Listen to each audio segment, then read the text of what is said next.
नमस्कार। गबन मुंशी प्रेमचंद जी द्वारा 1931 में लिखा गया एक हिंदी उपन्यास है। इस उपन्यास के माध्यम से मुंशी जी ने निम्न मध्यम वर्ग के भारतीय युवाओं में गिरते नैतिक मूल्यों को दिखाने की चेष्टा की है। आगे बढ़ने के पहले कहानी अब तक हमने जाना कि रमानाथ ऋण के बोझ तले दबा जा रहा है। इस ऋण को चुकता करने के लिए वह दफ्तर के रुपयों का भी उपयोग करता है और अब नौबत यह आ गई है कि अगर वह दफ्तर से लिए हुए रुपये वापस न करेगा तो उसे जेल जाने तक की नौबत आ सकती है। जल्पा से रमानाथ ये सारी बातें शुरू से ही छिपाता हुआ आया है, इसलिए उसे इसकी कोई भनक नहीं है कि रमानाथ ऋण के तले दबा जा रहा है। हालांकि उसके पास अपने बचाए हुए थोड़े रुपये हैं। रमानाथ भी यह बात जानता है, इसलिए ऐसी परिस्थिति में उसे जल्पा के अलावे अब कोई सहारा नहीं दिखाई देता।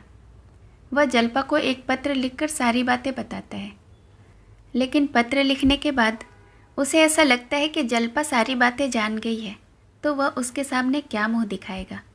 वह घर छोड़कर चला जाता है और सीधे कलकत्ते की ट्रेन पर जा बैठता है। अब सुनते हैं आगे की कहानी। दोस्तों, गबन के प्लेलिस्ट का लिंक मेरे डिस्क्रिप्शन बॉक्स में मिल जाएगा, वहाँ से आप गबन के सारे पार्ट्स को सुन सकते हैं। केवल थोड़े से संकोच के कारण उसकी यह दशा हुई। उसने शुरू से ही जल्पा से अपनी सच्ची हालत कह दी होती तो आज उसे अपने मुंह पर कालिख लगाकर क्यों भागना पड़ता। मगर कहता कैसे? वह अपने को अभागिन समझने न लगती। कुछ दिन ही सही, जल्पा ने तो सुख के दिन काटे। उसकी लालसाओं की हत्या तो उसने न होने दी। रमा के संतोष के लिए अब इतना ही काफ़ी था। अभी गाड़ी चलने में 10 मिनट भी तो न बीते होंगे। गाड़ी का दरवाज़ा खोला और टिकट बाबू अंदर आए। रमा के चेहरे पर हवाइयाँ उड़ने लगी। एक क्षण में वह उसके पास आ जाएगा। इतने आदमियों के सामने उसे कितना लज्जित होना पड़ेगा। उसका कलेजा धक धक करने लगा। ज्यों ज्यों टिकट बाबू उसके समीप आता, उसकी नाड़ी की गति तीव्र होती जाती थी। आखिर बला सिर पर आ ही गई। टिकट बाबू ने पूछा, आपका टिकट? रमा ने जरा सावधान होकर कहा, मेरा टिकट तो कुलियों के जमादार के पास ही रह गया। उसे टिकट लेने के लिए रुपए दिए थे, न जाने किधर निकल गया। टिकट बाबू को यकीन न आया, बोला, मैं यह कुछ नहीं जानता। आपको अगले स्टेशन पर उतरना होगा। आप कहाँ जा रहे हैं? रमानाथ, सफ़र तो बड़ी दूर का है, कलकत्ता तक जाना है। टिकट बाबू, आगे स्टेशन पर टिकट ले लीजिएगा। रमानाथ, यही तो मुश्किल है। मेरे पास 50 का नोट था, खिड़की पर बड़ी भीड़ थी। मैंने नोट उस जमादार को टिकट लाने के लिए दिया, वह ऐसा गायब हुआ कि लौटा ही नहीं। शायद आप उसे पहचानते हो, लंबा लंबा चेचक वाला आदमी है। टिकट बाबू, इस विषय में आप लिखा पढ़ी कर सकते हैं, मगर बिना टिकट के नहीं जा सकते। रमा ने विनीत भाव से कहा, भाई साहब, आपसे क्या छुपाऊं, मेरे पास रुपये नहीं हैं। आप जैसा मुनासिब समझे करें। टिकट बाबू, मुझे अफसोस है बाबू साहब, कायदे से मजबूर हूँ। कमरे के सारे मुसाफिर आपस में कानाफूसी करने लगे। तीसरा दर्जा था, अधिकांशतः मजदूर ही बैठे हुए थे, जो मजूरी की टोह में पूरब जा रहे थे। वे एक बाबू जाति के प्राणी को इस प्रकार अपमानित होते देखकर आनंद पा रहे थे। शायद टिकट बाबू ने रमा को धक्का देकर उतार दिया होता तो और भी खुश होते। रमा को जीवन में इतनी झेप कभी न हुई थी। चुपचाप सिर झुकाए खड़ा था। अभी तो जीवन की इस नई यात्रा का आरंभ हुआ है। न जाने आगे क्या क्या विपत्तियां झेलनी पड़ेंगी, किस किस के हाथों धोखा खाना पड़ेगा। उसके जी में आया गाड़ी से यहीं कूद पड़ूं। इस बेइज्जती से तो मर जाना ही अच्छा है। उसकी आंखें भर आई। उसने खिड़की से सिर निकालकर बाहर देखा और रोने लगा। सहसा एक बूढ़े आदमी ने, जो उसके पास ही बैठा हुआ था, पूछा, कलकत्ता में कहाँ जाओगे बाबूजी? रमा ने समझा वह गंवार मुझे बना रहा है, झुंझलाकर बोला, तुमसे मतलब मैं कहीं भी जाऊं? बूढ़े ने इस उपेक्षा पर कुछ भी ध्यान न दिया, बोला, मैं भी वहीं चलूंगा, तुम्हारा हमारा साथ हो जाएगा। फिर धीरे से बोला, किराए के रुपये मुझसे ले लो, वहां दे देना। अब रमा ने उसकी ओर ध्यान से देखा। कोई 60-70 साल का बूढ़ा घुला हुआ आदमी था। मांस तो क्या, हड्डियां तक फूल गई थी। मूंछ और सिर के बाल मुड़े हुए थे। एक छोटी सी अटैची के सिवा उसके पास और कोई असबाब भी न था। रमा को अपनी ओर ताकते देखकर वह फिर बोला, आप हावड़े ही उतरेंगे या कहीं और जाएंगे? रमा ने एहसान के भार से दबकर कहा, बाबा आगे मैं उतर पड़ूंगा, रास्ते में रुपये का कुछ बंदोबस्त करके फिर आऊंगा। बूढ़ा, तुम्हें कितने रुपए चाहिए? मैं भी तो वहीं चल रहा हूँ, जब चाहे दे देना। क्या मेरे 10-5 रुपये लेकर भाग जाओगे? घर कहाँ है? रमानाथ, यहीं प्रयाग में ही रहता हूँ। बूढ़े ने भक्ति के भाव से कहा, मान्य है प्रयाग, धन्य है। मैं भी त्रिवेणी का स्नान करके आ रहा हूँ, सचमुच देवताओं की पुरी है। तो कै रुपये निकालूं?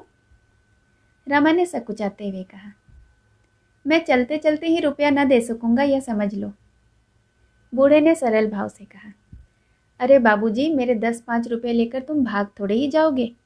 मैंने तो देखा प्रयाग के पंडे यात्रियों को बिना लिखाए पढ़ाए रुपये दे देते हैं।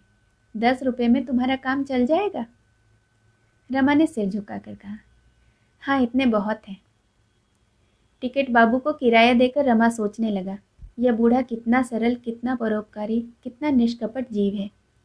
जो लोग सभ्य कहलाते हैं, उनमें कितने ऐसे आदमी निकलेंगे जो बिना जान पहचान के किसी यात्री को उधार दे दें।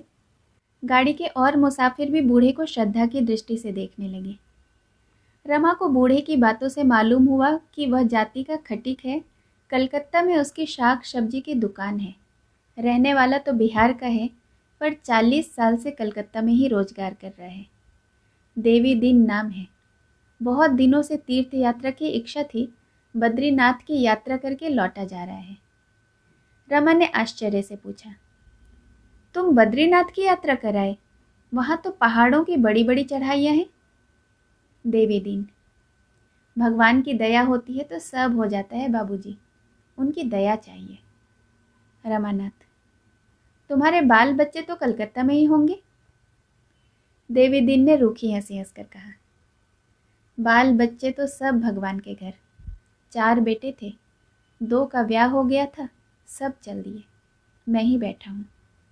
मुझी से तो सब पैदा हुए थे। अपने बोए हुए बीज को किसान ही तो काटता है। यह कहकर वह फिर हंसा। जरा देर बाद बोला, बुढ़िया अभी जीती है, देखें हम दोनों में पहले कौन चलता है। वह कहती है पहले मैं जाऊंगा, मैं कहता हूँ पहले मैं जाऊंगा। देखो किसकी टेक रहती है। बन पड़ा तो तुम्हें मिलवाऊंगा।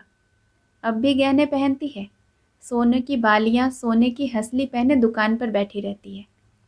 जब कहा कि चलकर तीर्थ कर आवे तो बोली, तुम्हारे तीर्थ के लिए क्या दुकान मिट्टी में मिला दूं? यह है जिंदगी का हाल। आज मरे कि कल मरे, मगर दुकान न छोड़ेगी। न कोई आगे न पीछे, न कोई रोने वाला न हंसने वाला, मगर माया अभी तक बनी हुई है। अब भी एक न एक गहना बनवाती ही रहती है। न जाने उसका पेट कब भरेगा। सब घरों का यही हाल है। जहाँ देखो हाय गहने, हाय गहने। गहने के पीछे जान दे दें। घर के आदमियों को भूखा मारे, घर की चीज़ें बेचें, और कहाँ तक कहूँ, अपनी आबरू तक बेच दें। छोटे बड़े, अमीर गरीब, सबको यही रोग लगा हुआ है। कलकत्ता में कहाँ काम करते हो भैया? रमानाथ, अभी तो जा ही रहा हूँ, देखो कोई नौकरी चाकरी मिलती है या नहीं। देवी दीन, तो फिर मेरे ही घर ठहरना। 2 कोठरियाँ हैं, सामने दलान है, एक कोठरी ऊपर है। आज बेचूं तो 10,000 मिल जाए। एक कोठरी तुम्हें दे दूंगा। जब कहीं काम मिल जाए तो अपना घर ले लेना। 50 साल हुए घर से भागकर हावड़े गया था, तब से सुख भी देखे दुख भी देखे। अब मना रहा हूँ कि भगवान ले चलो। हाँ, बुढ़िया को अमर कर दो, नहीं तो उसकी दुकान कौन लेगा, घर कौन लेगा और गहने कौन लेगा। यह कहकर देवी दीन फिर हंसा। वह इतना हंसोड़, इतना प्रसन्नचित्त था कि रमा को आश्चर्य हो रहा था। बेबात की बात पर हंसता। जिस बात पर और लोग रोते हैं उस पर भी उसे हंसी आती। किसी जवान को भी रमा ने यूं हंसते न देखा था। इतनी ही देर में उसने अपनी जीवन की सारी कथा कह सुनाई। कितने ही लतीफ़े याद थे। मालूम होता था रमा से वर्षों की मुलाकात है। रमा को भी अपने विषय में एक मनगढ़ंत कहानी गढ़नी पड़ी। देवी दिन, तो तुम भी घर से भाग कर आए हो? समझ गया, घर में झगड़ा हुआ होगा। बहू कहती होगी मेरे पास गहने नहीं है, मेरा नसीब जल गया। सास बहू में पटती न होगी। उनका कलह सुन सुनकर जी और खट्टा हो गया होगा। रमानाथ, हाँ बाबा, बात यही है, तुम कैसे जान गए? देवीदीन हंसकर बोला, यह बड़ा भारी काम है भैया। इसे तेली की खोपड़ी पर जगाया जाता है। अभी लड़के वाले तो है नहीं ना? रमानाथ, नहीं, अभी तो नहीं है। देवीदीन, छोटे भाई भी होंगे? रमा चकित होकर बोला, हाँ दादा, ठीक कहते हो, तुमने कैसे जाना? देवीदीन फिर ठट्ठा मारकर हंसा और बोला, यह सब कर्मों का खेल है। ससुराल धनी होगा, क्यों? रमानाथ, हाँ दादा, है तो। देवीदीन, मगर हिम्मत न होगी? रमानाथ, बहुत ठीक कहते हो दादा, बड़े कम हिम्मत है। जब से विवाह हुआ अपनी लड़की तक को तो बुलाया नहीं। देवीदीन, समझ गया भैया, यही दुनिया का दस्तूर है। बेटे के लिए कहो चोरी करे, भीख मांगे, बेटी के लिए घर में कुछ भी नहीं। 3 दिन से रमा को नींद न आई थी। दिन भर रुपये के लिए मारा मारा फिरता था, रात भर चिंता में पड़ा रहता था। इस वक्त बातें याद करते करते उसे नींद आ गई। गर्दन झुकाकर झपकी लेने लगा। देवीदीन ने तुरंत अपनी गठरी खोली, उसमें से एक दरी निकाली और तख्त पर बिछाकर बोला, तुम यहाँ आकर लेट रहो भैया, मैं तुम्हारी जगह पर बैठता हूँ। रमा लेट रहा। देवीदीन बार बार उसे स्नेह भरी आंखों से देखता था, मानो उसका पुत्र कहीं परदेश से लौटा हो। रमा जब कोठे से धम धम नीचे उतर रहा था, उस वक्त जल्पा को इसकी जरा भी शंका न हुई थी कि वह घर से भागा जा रहा है। पत्र तो उसने पढ़ ही लिया था। जी ऐसा झुंझला रहा था कि चलकर रमा को खूब खरी खोटी सुनाऊं, मुझसे या छल कपट। पर एक ही क्षण में उसके भाव बदल गए। कहीं ऐसा तो नहीं हुआ है कि सरकारी रुपये खर्च कर डाले हों? यही बात है, रतन के रुपये सराफ को दिए होंगे। उस दिन रतन को देने के लिए शायद वे सरकारी रुपये उठा लाए थे। यह सोचकर उसे फिर क्रोध आया। यह मुझसे इतना पर्दा क्यों करते हैं? क्यों मुझसे बढ़ बढ़ कर बातें करते थे? क्या मैं इतना भी नहीं जानती कि संसार में अमीर गरीब दोनों ही होते हैं? क्या सभी स्त्रियां गहनों से लदी रहती हैं? गहने न पहनने से क्या कोई पाप हो जाता है? जब और ज़रूरी कामों से रुपये बचते तो गहने भी बन जाते। पेट और तन काटकर चोरी या बेईमानी करके तो गहने नहीं पहने जाते। क्या उन्होंने मुझे ऐसी गई गुजरी समझ लिया? उसने सोचा रमा अपने कमरे में होगा, चलकर पूछूं कि कौन से गहने चाहते हैं।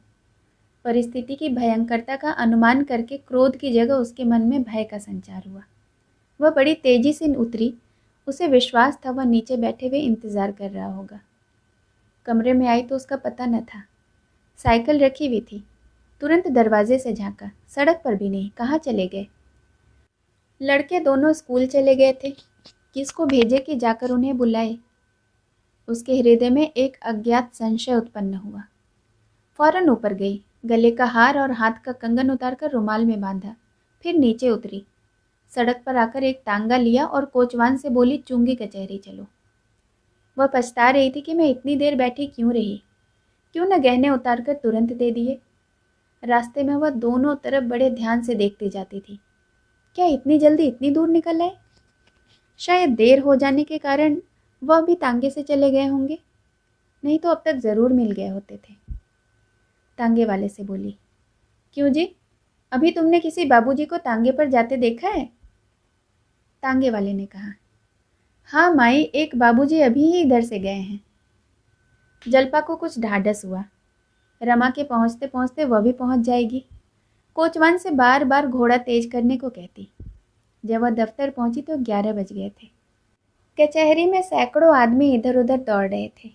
किससे पूछे, न जाने वह कहाँ बैठते हैं। सहसा एक चपरासी दिखाई दिया। जल्पा ने उसे बुलाकर कहा, सुनो जी, जरा बाबू रमानाथ को तो बुला लाओ। चपरासी बोला, उन्हीं को तो बुलाने जा रहा हूँ, बड़े बाबू ने भेजा है। क्या आप उनके घर से ही आई हैं? जल्पा, हाँ, मैं तो घर से ही आ रही हूँ, अभी 10 मिनट हुए वह घर से चले हैं। चपरासी, यहाँ तो नहीं आए। जलपा बड़े असमंजस में पड़ी रही। वह यहाँ भी नहीं आए, रास्ते में भी नहीं मिले, तो फिर कहाँ गए?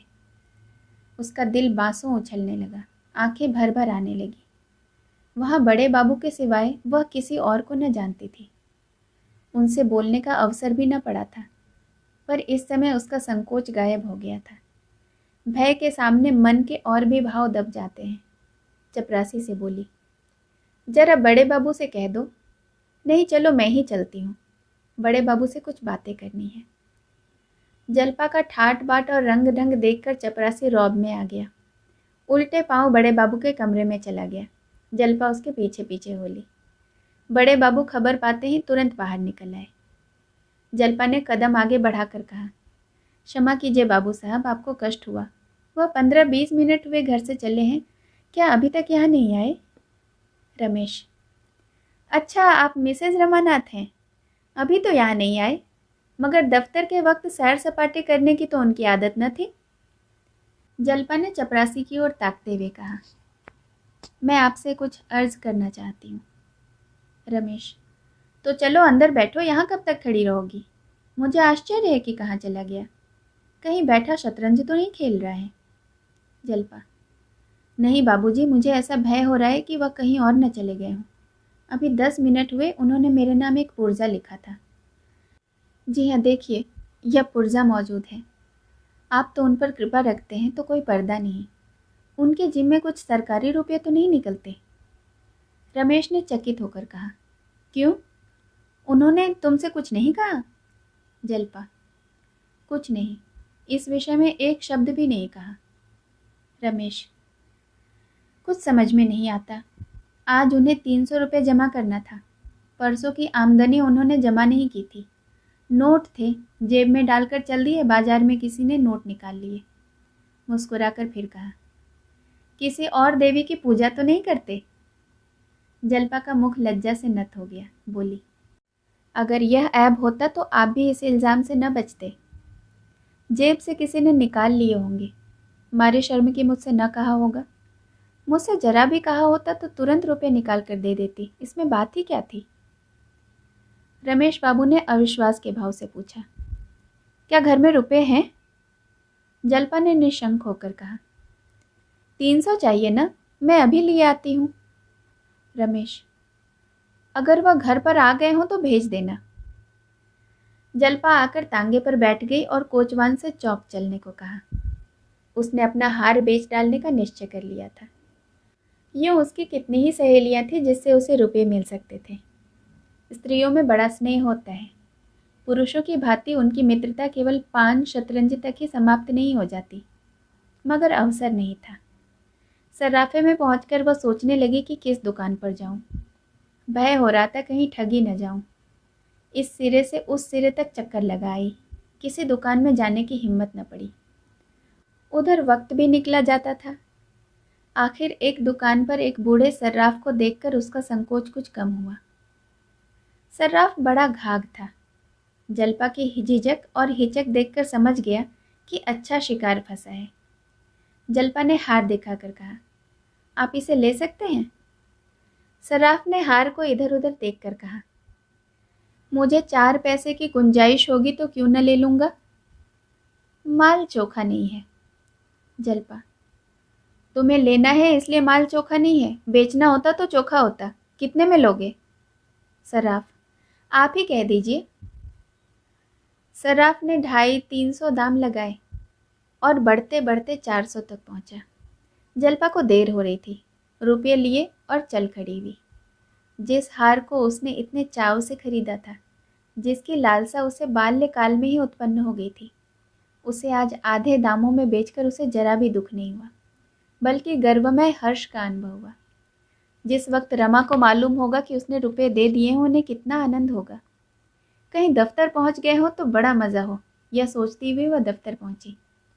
रमेश बाबू उसे देखते ही पूछे, क्या हुआ, घर पर मिले?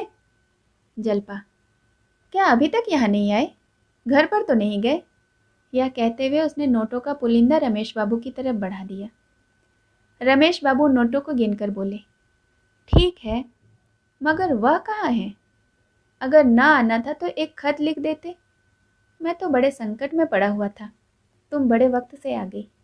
इस वक्त तुम्हारी सूझबूझ देखकर जी खुश हो गया।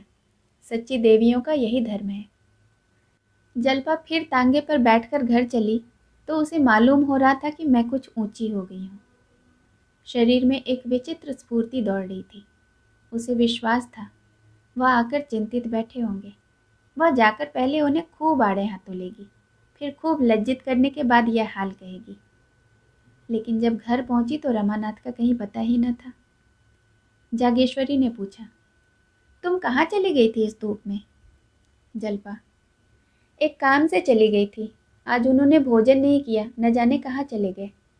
जागेश्वरी, दफ्तर गए होंगे। जल्पा, नहीं, दफ्तर नहीं गए, वहाँ से एक चपरासी पूछने आया था। यह कहती हुई वह ऊपर चली गई। बचे हुए रुपए संदूक में रखे और पंखा झलने लगी। मारे गर्मी के देह फूंकी जा रही थी, लेकिन कान द्वार की ओर लगे थे। अभी तक उसे इसकी जरा भी शंका न थी कि रमा ने विदेश की राह ले ली है। 4 बजे तक तो जल्पा को विशेष चिंता न हुई, लेकिन ज्यों ज्यों दिन ढलने लगा उसकी चिंता बढ़ने लगी। आखिर वह सबसे ऊंची छत पर चढ़ गई। हालांकि उसके जीर्ण होने के कारण कोई ऊपर नहीं आता था और वहां चारों तरफ नजर दौड़ाई, लेकिन रमा किसी तरफ से आता दिखाई न दिया। जब संध्या हो गई और रमा घर न आया तो जल्पा का जी घबराने लगा। कहाँ चले गए? वह दफ्तर से घर आए बिना कहीं बाहर न जाते थे। अगर किसी मित्र के घर गए होते तो क्या अब तक लौटते नहीं? मालूम नहीं जेब में कुछ है भी या नहीं। बेचारे दिन भर न मालूम कहाँ भटक रहे होंगे। वह फिर पछताने लगी कि उनका पत्र पढ़ते ही क्यों न उसने हार निकाल कर दे दिया, क्यों दुविधा में पड़ गई। बेचारे शर्म के मारे घर न आते होंगे, कहाँ जाएं, किससे पूछें। चिराग जल गए तो उससे रहा न गया। सोचा शायद रतन कुछ पता बता सके। उसके बंगले पर गई तो मालूम हुआ आज तो वह इधर आए ही नहीं। जल्पा ने उन सभी पार्कों और मैदानों को छान डाला जहाँ रमा के साथ वह बहुधा घूमने जाया करती थी, और 9 बजते बजते निराश लौट आई। अब तक अपने आंसुओं को रोक रखा था, लेकिन घर में कदम रखते ही जब उसे मालूम हुआ कि अब तक वह नहीं आए तो हताश होकर बैठ गई। उसकी यह शंका अब दृढ़ हो गई कि वह ज़रूर कहीं चले गए हैं। फिर भी कुछ आशा थी कि शायद मेरे पीछे आए हों और फिर चले गए हों। जाकर जागेश्वरी से पूछा, वह घर आए थे अम्मा जी? जागेश्वरी, यार दोस्तों में बैठकर कहीं गप मार रहे होंगे। घर तो सराय है, 10 बजे घर से निकले थे, अभी तक पता नहीं। जल्पा, दफ्तर से तो घर आकर ही कहीं जाते थे, आज तो आए ही नहीं। कहिए तो गोपी बाबू को भेजकर देखूं, जाकर देखे कहाँ रह गए। जागेश्वरी, लड़के इस वक्त कहाँ जाएंगे देखने, उनका क्या ठीक। थोड़ी देर और देख लो, फिर खाना उठाकर रख देना, कोई कहाँ तक इंतजार करे। जल्पा ने इसका कुछ जवाब न दिया। दफ्तर की कोई बात उनसे न कही। जागेश्वरी सुनकर घबरा जाती और उसी वक्त रोना पीटना मच जाता। वो ऊपर जाकर लेट गई और अपने भाग्य पर रोने लगी। रह रह कर चित्त ऐसा विकल होने लगा मानो कलेजे में शूल उठ रहा हो। बार बार सोचती, अगर रात भर ना आए तो कल तक क्या करना होगा। जब तक कुछ पता न चले वह किधर गए हैं, तब तक कोई जाए तो कहाँ जाए। आज उसके मन ने पहली बार स्वीकार किया कि यह सब उसके ही करने का फल है। यह सच है कि उसने कभी आभूषणों के लिए आग्रह नहीं किया, लेकिन उसने कभी स्पष्ट रूप से मना भी तो नहीं किया।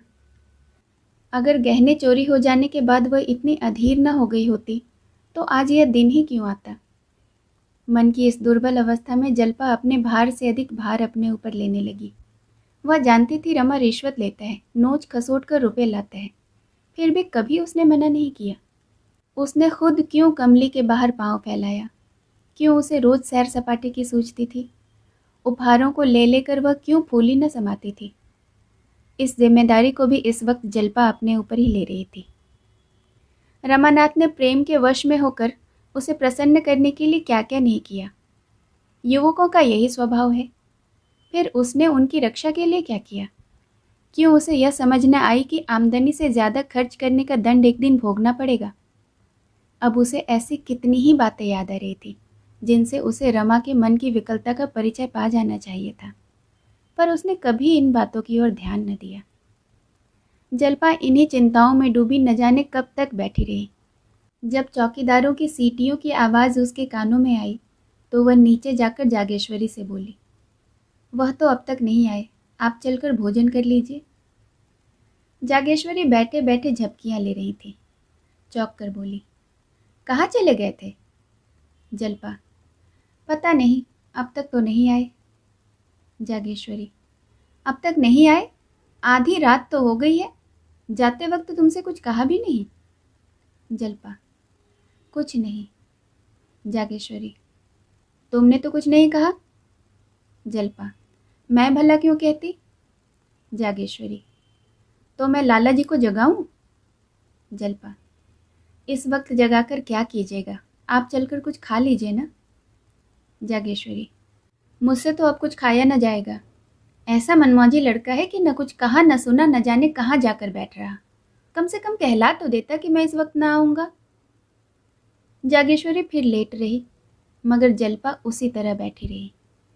यहाँ तक कि सारी रात गुजर गई, पहाड़ सी रात, जिसका एक एक पल एक एक वर्ष के समान कट रहा था। 1 सप्ताह हो गया, रमा का कहीं पता नहीं। कोई कुछ कहता, कोई कुछ। बेचारे रमेश बाबू दिन में कई कई बार आकर पूछ जाते हैं। तरह तरह के अनुमान हो रहे हैं। केवल इतना ही पता चलता है कि रमानाथ 11 बजे रेलवे स्टेशन की ओर चले गए थे। मुंशी दयानाथ का ख्याल है, यद्यपि वे इसे स्पष्ट रूप से नहीं प्रकट करते, कि रमा ने आत्महत्या कर ली है। ऐसी दशा में यही होता है। इसके कई मिसालें उन्होंने खुद आंखों से देखी है। सास ससुर दोनों ही जल्पा पर सारा इल्ज़ाम थोप रहे हैं। साफ साफ कह रहे हैं कि इसी के कारण उसके प्राण गए, इसने उसका नाको दम कर दिया। पूछो थोड़ी सी आमदनी, फिर तुम्हें रोज सैर सपाटे और दावत तकाजे की क्यों सूझती थी? जल्पा पर किसी को दया नहीं आती, कोई उसका आंसू नहीं पोंछता। केवल रमेश बाबू उसकी तत्परता और सद्बुद्धि की प्रशंसा करते हैं। लेकिन मुंशी दयानाथ की आंखों में उस कृत्य का कुछ मूल्य नहीं। आग लगाकर पानी लेकर दौड़ने से कोई निर्दोष नहीं हो जाता। एक दिन दयानाथ वाचनालय से लौटे तो मुंह लटका हुआ था। एक तो उनकी सूरत यूं ही मुहर्रमी थी, उस पर मुंह लटका लेते तो कोई बच्चा भी कह सकता था कि इनका मिजाज बिगड़ा हुआ है। जागेश्वरी ने पूछा, क्या है, किसी से बहस हो गई है क्या? दयानाथ, नहीं जी, इन तक्षजों के मारे हैरान हो गया हूँ। जिधर जाओ उधर लोग नोचने दौड़ते हैं, न जाने कितना कर्ज ले रखा है। आज तो मैंने साफ साफ कह दिया, मैं कुछ नहीं जानता, मैं किसी का देनदार नहीं हूँ, जाकर मेम साहब से मांगो। इसी वक्त जल्पा आ पड़ी। ये शब्द उसके कानों में पड़ गए। इन 7 दिनों में उसकी सूरत ऐसी बदल गई थी कि पहचानी न जाती थी। रोते रोते आंखें सूज आई थी। ससुर के ये कठोर शब्द सुनकर तिलमिला उठी और बोली, जी हाँ, आप उन्हें सीधे मेरे पास भेज दीजिए, मैं उन्हें या तो समझा दूंगी या उनके दाम चुका दूंगी। दयानाथ ने तीखे होकर कहा, क्या दे दोगी तुम? हजारों का हिसाब है, 700 तो एक ही सर्राफ के हैं। अभी कै पैसे दिए हैं तुमने? जल्पा, उसके गहने मौजूद हैं, केवल 2-4 बार पहने हैं। वह आए तो मेरे पास भेज दीजिए, मैं उसकी चीज़ वापस कर दूंगी। बहुत होगा 10-5 रुपये तावान के ले लेगा। यह कहते हुए वह ऊपर जा रही थी कि रतन आ गई और उसे गले से लगाती हुई बोली, क्या अब तक कुछ पता नहीं चला? जल्पा को इन शब्दों में स्नेह और सहानुभूति का एक सागर उमड़ता हुआ जान पड़ा। यह गैर होकर भी कितनी चिंतित है, और यहाँ अपने ही सास ससुर हाथ धोकर पीछे पड़े हुए हैं। इन अपनों से तो गैर ही अच्छे। आंखों में आंसू भरकर बोली, अभी तो कुछ पता नहीं चला बहन। रतन, यह क्या बात हुई? कुछ तुमसे तो कहा सुनी नहीं हुई। जल्पा, जरा भी नहीं, कसम खाती हूँ। उन्होंने नोटों के खो जाने का जिक्र तक मुझसे नहीं किया। अगर इशारा भी कर देते तो मैं रुपये दे देती। जब वो दोपहर तक नहीं आए और मैं खोजती हुई दफ्तर गई, तब मुझे मालूम हुआ कि कुछ नोट खो गए हैं। उसी वक्त जाकर मैंने रुपये जमा भी कर दिए। रतन, मैं तो समझती हूँ किसी से आंखें लड़ गई। 10-5 दिन में आप पता लग जाएगा। यह बात सच न निकले तो जो कहो तुम। जल्पा ने हकबका कर पूछा, क्या तुमने कुछ सुना है? रतन, नहीं, सुना तो नहीं, पर मेरा अनुमान है। जल्पा, नहीं रतन, मैं इस पर जरा भी विश्वास नहीं करती। यह बुराई उनमें है ही नहीं। और चाहे जितनी भी बुराइयां हों, मुझे उन पर संदेह करने का कोई कारण ही नहीं दिखता। रतन ने हंसकर कहा, इस कला में लोग निपुण होते हैं, तुम बेचारी क्या जानो। जलपा दृढ़ता से बोली, अगर वह इस कला में निपुण होते हैं तो हम भी हृदय को परखने में कम निपुण नहीं होती हैं। मैं इसे नहीं मान सकती। अगर वह मेरे स्वामी थे तो मैं भी उनकी स्वामिनी थी। रतन, अच्छा चलो, कहीं घूमने चलती हो? चलो तुम्हें कहीं घुमा लावे। जलपा, नहीं, इस वक्त तो मुझे फुर्सत नहीं। फिर घर वाले यूं ही प्राण लेने पर तुले हुए हैं, तब तो जीता ही न छोड़ेंगे। किधर जाने का विचार है? रतन, कहीं नहीं, जरा बाजार तक जाना था।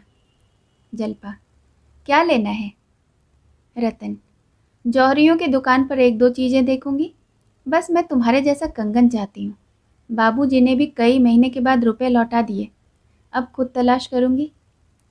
जलपा, मेरे कंगन में ऐसे कौन से रूप लगे हैं? बाजार में उससे बहुत अच्छे मिल सकते हैं। रतन, मैं तो उसी नमूने का चाहती हूँ। जलपा, उस नमूने का तो बना बनाया मुश्किल से मिलेगा, और बनवाने में महीनों का झंझट। अगर सब्र ना आता हो तो मेरा ही कंगन ले लो, मैं फिर बनवा लूँगी। रतन ने उछल कर कहा, वाह, तुम अपना कंगन दे दो तो क्या कहना, मूसलों ढोल बजाऊं। 600 का था ना? जलपा, हाँ था तो 600 का, मगर महीनों सर्राफ की दुकान की खाक छाननी पड़ी थी। जड़ाई तो खुद बैठकर करवाई थी। तुम्हारे खातिर दे दूंगी। जलपा ने कंगन निकालकर रतन के हाथों में पहना दिए। रतन के मुख पर एक विचित्र गौरव का आभास हुआ, मानो किसी कंकाल को पारस मिल गया हो। यही आत्मिक आनंद की चरम सीमा है। कृतज्ञता से भरे हुए स्वर में बोली, तुम जितना कहो उतना देने को तैयार हूँ। मैं तुम्हें दबाना नहीं चाहती। तुम्हारे लिए यही क्या कम है कि तुमने मुझे इसे दे दिया। मगर एक बात है, मैं सब रुपये एक साथ न दे सकूंगी। अगर 200 रुपये फिर दे दूँ तो कुछ हरज है? जलपन ने साहसपूर्वक कहा, कोई हरज नहीं, जी चाहे तो कुछ भी मत दो। रतन, नहीं, इस वक्त मेरे पास 400 रुपये हैं, मैं दिए जाती हूँ। मेरे पास रहेंगे तो किसी दूसरी जगह खर्च हो जाएंगे। मेरे हाथ में तो रुपये टिकते ही नहीं। क्या करूँ? जब तक खर्च न हो जाए मुझे एक चिंता सी लगी रहती है, जैसे सिर पर कोई बोझ सवार हो। जलपा ने कंगन की डिबिया उसे देने के लिए निकाली तो उसका दिल महसूस उठा। उसकी कलाई पर यह कंगन देखकर रमा कितना खुश होता था। आज वह होता तो क्या यह चीज़ इस तरह जलपा के हाथ से निकल जाती? फिर कौन जाने कंगन पहनना उसे नसीब होगा भी या नहीं। उसने बहुत जब्त किया लेकिन आंसू निकल ही आए। रतन उसके आंसू देखकर बोली, इस वक्त रहने दो बहन, मैं फिर ले लूँगी, जल्दी ही क्या है। जलपा ने उसकी ओर बक्स को बढ़ाकर कहा, क्यों, क्या मेरे आंसू देखकर? तुम्हारी खातिर दे रही हूँ, नहीं तो यह मुझे प्राणों से भी अधिक प्रिय था। तुम्हारे पास इसे देखूंगी तो मुझे तस्कीन होती रहेगी। किसी दूसरे को मत दे देना, इतनी दया करना। रतन, किसी दूसरे को क्यों देने लगूं? इसे तुम्हारी निशानी समझूंगी। आज बहुत दिनों के बाद मेरे मन की अभिलाषा पूरी हुई है। केवल दुख इतना ही है कि बाबूजी अब नहीं है। मेरा मन कहता है कि वे जल्दी ही आएंगे। वे मारे शर्म के चले गए होंगे और कोई बात नहीं। वकील साहब को भी यह सुनकर बड़ा दुख हुआ। लोग कहते हैं वकीलों का हृदय कठोर होता है, मगर मैं तो इनको देखती हूँ, जरा भी किसी की विपत्ति सुनी और तड़प उठे। जलपा ने मुस्कुरा कर कहा, बहन, एक बात पूछूं, बुरा तो नहीं मानोगी? वकील साहब से तुम्हारा दिल तो न मिलता होगा? रतन का विनोद रंजित प्रसन्न मुख एक क्षण के लिए मलिन हो उठा, मानो किसी ने उसे चिर स्नेह की याद दिला दी हो, जिसके नाम को वो बहुत पहले रो चुकी थी। बोली, मुझे तो कभी ख्याल भी नहीं आया बहन कि मैं युवती हूँ और वह बूढ़े हैं। मेरे हृदय में जितना प्रेम, जितना अनुराग है, वह सब मैंने उनके ऊपर अर्पण कर दिया है। अनुराग यौवन या रूप या धन से नहीं उत्पन्न होता। अनुराग अनुराग से उत्पन्न होता है। मेरे ही कारण वे इस अवस्था में इतना परिश्रम कर रहे हैं, और दूसरा है ही कौन? क्या यह छोटी बात है? अच्छा, कल कहीं चलोगी? कहो तो शाम को आऊँ? जलपा, जाऊंगी तो मैं कहीं नहीं, मगर तुम आना ज़रूर। 2 घड़ी दिल बहला रहेगा। कुछ अच्छा नहीं लगता, मन डाल डाल दौड़ा फिरता है। समझ में नहीं आता मुझसे इतना संकोच क्यों किया। यह भी मेरा ही दोष है।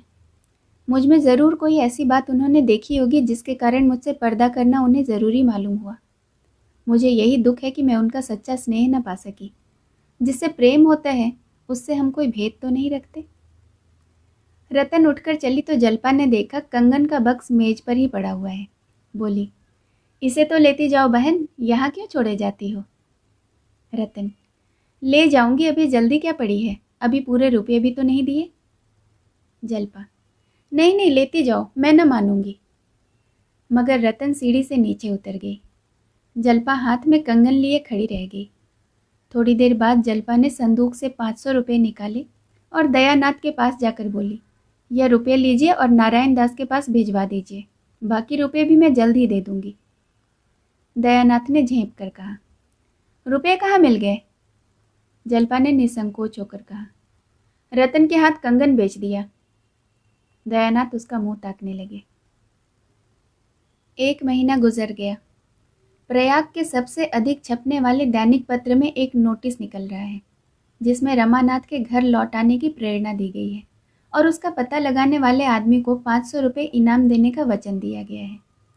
मगर अभी कहीं से कोई खबर नहीं आई। जल्पा चिंता और दुख से घुलती जा रही है। उसकी दशा देखकर दयानाथ को भी उस पर दया आने लगी है। आखिर एक दिन उन्होंने दीनदयाल को लिखा, आप आकर बहू को कुछ दिनों के लिए ले जाइए। दीनदयाल यह समाचार पाते ही घबराए हुए आए, पर जल्पा ने मैके जाने से इनकार कर दिया। दीनदयाल ने विस्मित होकर कहा, क्या यहाँ पड़े पड़े प्राण देने का विचार है? जल्पा ने गंभीर स्वर में कहा, अगर प्राणों को इसी भांति जाना होगा तो कौन रोक सकता है। मैं अभी नहीं मरने वाली दादाजी, सच मानिए, अभागिनों के लिए वहाँ भी जगह नहीं है। दीनदयाल, आखिर चलने में हरज ही क्या है? शहजादी और वासंती दोनों आई हुई हैं, उनके साथ जरा हंस बोलकर जी बहलता रहेगा। जल्पा, यहाँ लाला और अम्मा जी को अकेली छोड़कर जाने को मेरा जी नहीं चाहता। जब रोना ही लिखा है तो रोऊंगी। दीनदयाल, यह क्या बात हुई? सुनते हैं कुछ कर्ज हो गया था, कोई कहता है सरकारी रकम खा गए। जल्पा, जिसने आपसे कहा है उसने सरासर झूठ कहा है। दयानाथ, तो फिर चले क्यों गए? जल्पा, यह मैं बिल्कुल नहीं जानती, मुझे बार बार खुद ही यही शंका होती है। दीनदयाल, लाला दयानाथ से तो झगड़ा नहीं हुआ? जल्पा, लाला जी के सामने तो सिर तक नहीं उठा पाते, पान तक नहीं खाते हैं, भला झगड़ा क्या करेंगे? उन्हें घूमने का शौक था, सोचा होगा यूं ही न जाने देंगे तो चलो भाग चले। दीनदयाल, शायद ऐसा ही कुछ हो। कुछ लोगों को इधर उधर भटकने की सनक भी होती है। तुम्हें यहाँ जो कुछ तकलीफ हो मुझसे साफ साफ कह दो, खर्च के लिए कुछ भेज दिया करो। जल्पा ने गर्व से कहा, मुझे कोई तकलीफ नहीं है दादाजी, आपकी दया से किसी चीज़ की कमी नहीं है। दयानाथ और जागेश्वरी दोनों ने जल्पा को समझाया, पर वह जाने पर राजी न हुई। तब दयानाथ झुंझला कर बोले, यहाँ दिन भर पड़े पड़े रोने से तो यही अच्छा है। जल्पा, क्या वह कोई दूसरी दुनिया है, या मैं वहाँ जाकर कुछ और हो जाऊंगी? और फिर रोने से क्या डरूं? जब हंसना था तब हंसती थी, जब रोना है तो रोऊंगी। वह भले कोसों चले गए हों, पर मुझे तो हरदम यहीं बैठे दिखाई देते हैं। यहाँ वे स्वयं नहीं हैं, पर घर की एक एक चीज में बसे हुए हैं। यहाँ से जाकर तो मैं निराशा से पागल हो जाऊंगी। दीनदयाल समझ गए कि यह अभिमानिनी अपनी टेक न छोड़ेगी। उठकर बाहर चले गए। संध्या समय चलते वक्त उन्होंने 50 रुपये का नोट जल्पा की तरफ बढ़ाकर कहा, इसे रख लो, शायद कोई ज़रूरत पड़े। जल्पा ने सिर हिलाकर कहा, मुझे इसकी बिल्कुल ज़रूरत नहीं है दादाजी। हाँ, इतना चाहती हूँ कि आप मुझे आशीर्वाद दें, संभव है आपके आशीर्वाद से मेरा कल्याण हो। दीनदयाल की आंखों में आंसू भर आए।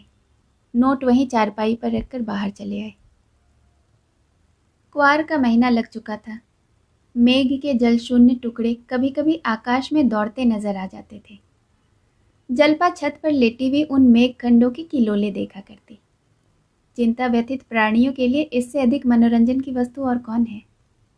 बादल के टुकड़े भांति भांति के रंग बदलते, भांति भांति के रूप भरते, कभी आपस में प्रेम से मिल जाते, कभी ऐंठ कर अलग हो जाते, कभी दौड़ने लगते, कभी ठिठक जाते। जल्पा सोचती, रमानाथ भी कहीं बैठे यही मेघ क्रीड़ा देखते होंगे। इस कल्पना में उसे विचित्र आनंद मिलता। किसी माली को अपने लगाए पौधों से, किसी बालक को अपने बनाए हुए घरौंदों से जितनी आत्मीयता होती है, कुछ वैसा ही अनुराग उसे उन आकाशगामी जीवों के साथ होता था। विपत्ति में हमारा मन अंतर्मुखी हो जाता है। जल्पा को अब यही शंका होती थी कि ईश्वर ने मेरे पापों का दंड दिया है। आखिर रमानाथ किसी का गला दबाकर ही तो रोज रुपया लाते थे, कोई खुशी से तो न देता था। यह रुपये देखकर वह कितनी खुश होती थी। इन्हीं रुपयों से तो नित्य शौक श्रृंगार की चीजें आती रहती थी। उन वस्तुओं को देखकर अब उसका जी जलता था। यही सारे दुखों की मूल है। इन्हीं के लिए तो उसके पति को विदेश जाना पड़ा। वे चीजें अब उसकी आंखों में कांटों की तरह गड़ती थी, उसके हृदय में शूल की तरह चुभती थी। आखिर एक दिन उसने इन चीजों को जमा किया। मखमली स्लीपर, रेशमी मोजे, तरह तरह की बेलें, गीते, पिन, कंघियां, आईने, कोई कहाँ तक गिनाए। अच्छा खासा ढेर हो गया। वह इस ढेर को गंगा में डुबो देगी और अब एक नए जीवन का सूत्रपात करेगी। इन्हीं वस्तुओं के पीछे आज उसकी यह गति हो रही है। आज वह इस माया जाल को नष्ट कर डालेगी। उनमें कितनी ही चीजें तो ऐसी सुंदर थी कि उन्हें छोड़ते मोह आता था, मगर ग्लानि की उस प्रचंड ज्वाला को पानी की ये छींटे क्या बुझाते। आधी रात तक वह इन चीज़ों को उठा उठा कर अलग रखती रही, मानो किसी यात्रा की तैयारी कर रही हो। हाँ, यह वास्तव में यात्रा ही तो थी, अंधेरे से उजाले की, मिथ्या से सत्य की। मन में सोच रही थी, अब यदि ईश्वर की दया हुई और वह फिर लौट कर आए तो वह इसी तरह रहेगी, थोड़े से थोड़े में निर्वाह हो जाए, एक पैसा भी व्यर्थ न करेगी, अपनी मजदूरी के ऊपर एक कौड़ी भी घर में न आने देगी। आज से यही उसके नए जीवन का आरंभ होगा। जो ही 4 बजे सड़क पर लोगों के आने जाने की आहट मिलने लगी। जल्पा ने बैग उठा लिया और गंगा स्नान करने चली। बैग बहुत भारी था, हाथ में उसे लटकाकर 10 कदम भी चलना कठिन हो गया। बार बार हाथ बदलती थी। यह भी भय लगा हुआ था कि कोई देख न ले। बोझ लेकर चलने का उसे कभी अवसर न पड़ा था। इक्के वाले पुकारते थे पर वह इधर कान न देती थी। यहाँ तक कि हाथ बेकाम हो गए तो उसने बैग को पीठ पर रख लिया और कदम बढ़ाकर चलने लगी। लंबा घूंघट निकाल लिया कि कोई पहचान न सके। वह घाट के समीप पहुंची तो प्रकाश हो गया था। सहसा उसने रतन की मोटर आते हुए देखा। उसने चाहा सिर झुकाकर मुंह छिपा ले, पर रतन ने दूर से ही पहचान लिया। मोटर रोक कर बोली, कहाँ जा रही हो बहन? यह पीठ पर बैग कैसा है? जल्पा ने घूंघट हटा लिया और निशंक होकर बोली, गंगा स्नान करने जा रही हूँ। रतन, मैं तो स्नान करके लौट आई, लेकिन चलो तुम्हारे साथ चलती हूँ, तुम्हें घर पहुँचाकर लौट आऊँगी, बैग रख दो। जल्पा, नहीं नहीं, अब भारी नहीं है, तुम जाओ, तुम्हें देर होगी, मैं चली जाऊँगी।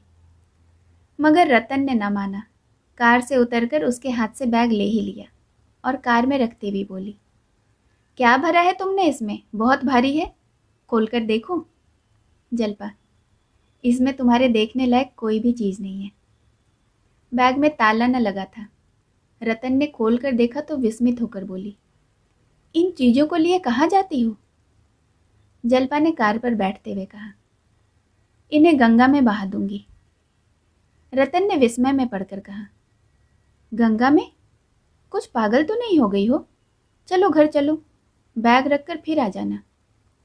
जल्पा ने दृढ़ता से कहा, नहीं रतन, मैं इन चीज़ों को डुबाकर ही जाऊंगी।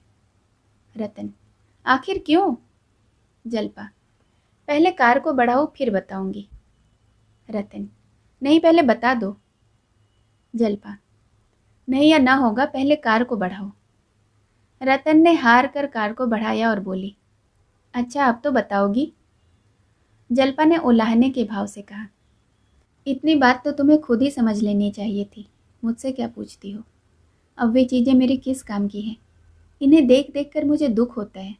जब देखने वाला ही न रहा तो इन्हें रखकर क्या करूं? रतन ने एक लंबी सांस खींची और जल्पा का हाथ पकड़कर कांपते हुए स्वर में बोली, बाबूजी के साथ तुम बहुत बड़ा अन्याय कर रही हो बहन। वे कितनी उमंगों से इन्हें लाए होंगे। तुम्हारे अंगों पर इनकी शोभा देखकर कितना प्रसन्न हुए होंगे। एक एक चीज उनके प्रेम की एक एक स्मृति है। उन्हें गंगा में बहाकर तुम उनके प्रेम का घोर अनादर कर रही हो। जल्पा विचार में डूब गई। मन में संकल्प विकल्प होने लगा, किंतु एक ही क्षण में वह फिर संभल गई और बोली, यह बात नहीं है बहन। जब तक ये चीज़ें मेरी आंखों से दूर न हो जाएगी, मेरा चित्त शांत न होगा। इसी विलासिता ने मेरी यह दुर्गति की है। यह मेरी विपत्ति की गठरी है, प्रेम की स्मृति नहीं। प्रेम तो मेरे हृदय पर अंकित है। रतन, तुम्हारा हृदय बहुत कठोर है। मैं तो शायद ऐसा नहीं कर सकती। जल्पा, लेकिन मैं तो इन्हें अपनी विपत्ति का मूल समझती हूँ। एक क्षण चुप रहने के बाद फिर बोली, उन्होंने मेरे साथ बड़ा अन्याय किया बहन। जो पुरुष अपनी स्त्री से कोई पर्दा रखता है, मैं समझती हूँ वह उससे प्रेम ही नहीं करता। मैं उनकी जगह पर होती तो यूं तिनांजलि देकर भाग न जाती, अपने मन की सारी व्यथा कह सुनाती और जो कुछ कहती उनकी सलाह से करती। स्त्री और पुरुष में दुराव कैसा? रतन ने गंभीर मुस्कान के साथ कहा, ऐसे पुरुष तो बहुत कम होंगे जो स्त्री से दिल खोलकर बातें करते हो। जब तुम स्वयं दिल में चोर रखती हो तो उनसे क्यों आशा करती हो कि वे तुमसे कोई पर्दा न रखें? तुम ईमान से कह सकती हो कि तुमने उनसे पर्दा नहीं रखा? जल्पा ने सकुचाते हुए कहा, मैंने अपने मन में चोर नहीं रखा। रतन ने जोर देकर कहा, झूठ बोलती हो, बिल्कुल झूठ। अगर तुमने विश्वास किया होता तो वे भी खुलते। जल्पा इस आक्षेप को अपने सिर से न टाल सकी। उसे आज ज्ञात हुआ कि कपट का आरंभ पहले उसी की ओर से हुआ था। गंगा तट आ पहुंचा। कार रुकी। जल्पा उतरी और बैग को उठाने लगी, किंतु रतन ने उसका हाथ हटाकर कहा, नहीं, मैं इसे न ले जाने दूंगी। समझ लो कि डूब गए। जल्पा, ऐसा कैसे समझ लूं? रतन, मुझ पर दया करो बहन के नाते। जल्पा, बहन के नाते तुम्हारे पैर धो सकती हूँ, मगर इन कांटों को हृदय में नहीं रख सकती। रतन ने भौहें सिकोड़ कर कहा, किसी तरह न मानोगी? जल्पा ने स्थिर भाव से कहा, हाँ, किसी तरह नहीं। रतन ने विरक्त होकर मुंह उधर कर लिया। जल्पा ने बैग उठा लिया और तेजी से घाट से उतरकर जल तट पर पहुंच गई। फिर बैग को उठाकर पानी में फेंक दिया। अपनी निर्बलता पर यह विजय पाकर उसका मुख प्रदीप्त हो गया। आज उसे जितना गर्व और आनंद हुआ, उतना इन चीज़ों को पाकर भी न हुआ था। उन असंख्य प्राणियों में जो इस समय स्नान ध्यान कर रहे थे, कदाचित किसी को अपने अंतःकरण में ऐसे प्रकाश का अनुभव न हुआ होगा। मानो प्रभात की सुनहरी ज्योति उसके रोम रोम में व्याप्त हो रही थी। जब वह स्नान करके ऊपर आई तो रतन ने पूछा, डुबा दिया? जल्पा, हाँ। रतन, बड़ी निष्ठुर हो। जल्पा, यही निष्ठुरता मन पर विजय पाती है। अगर कुछ दिन पहले निष्ठुर हो जाती तो आज यह दिन ही क्यों आता? कार चल पड़ी। रमानाथ को कलकत्ता आए 2 महीने के ऊपर हो गए हैं। वह अभी तक देवी दीन के घर में पड़ा हुआ है। शेष कहानी अगले भाग में। सुनने के लिए बहुत बहुत धन्यवाद।